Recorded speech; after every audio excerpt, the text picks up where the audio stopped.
Here's something you don't see every day, a forest of Norway spruce in West Virginia.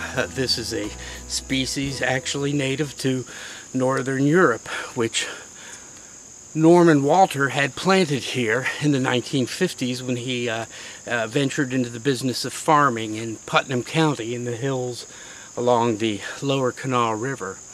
He and his wife deeded this 25-acre property to Putnam County as a park, and we're going to go take a walk on the 1-mile trail that leads through the woods and see what it's like. Let's go.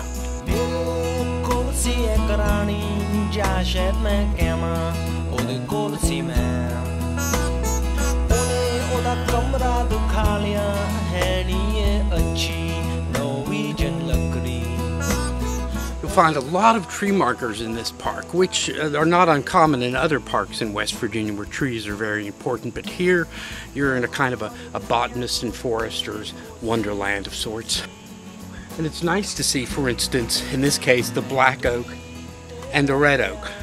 What are the differences? I haven't completely got it down, but being able to study these two trees right next together should help. Come on, let's go see more.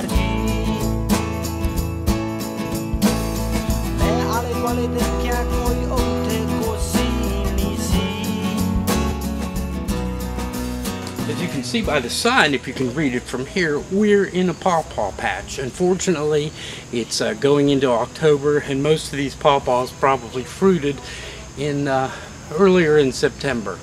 Still, we can take a look at the leaves, and this will give you a better look at how their leaves cluster on the tree.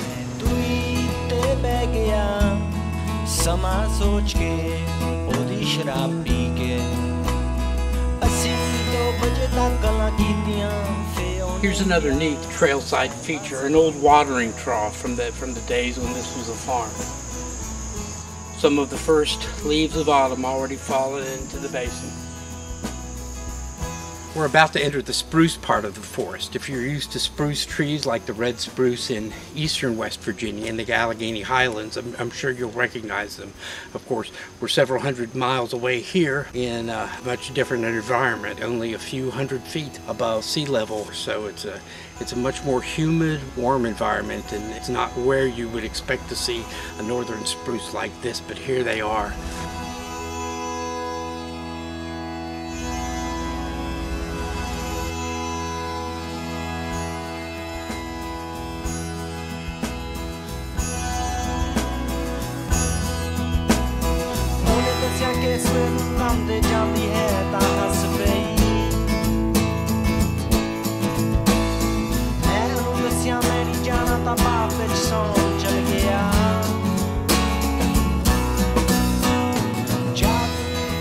It's worth noting that some of these trees, these spruce, did not make it through the derecho of several years ago, a violent storm which passed over West Virginia. Still, it's part of nature, and it's good to be able to see how the forest will recover over time. If you're looking for an escape and find yourself in Putnam County in western West Virginia, the nature preserve, gets one of my highest recommendations. It's peaceful, it's quiet, it's somewhat remote. It's the perfect getaway, and not too far from Charleston or Huntington or any of the major cities in the western part of the state. I'd like to thank the Putnam County Commission in particular for taking such good care of this piece of property. And we'll see you next time on West Virginia Explorer.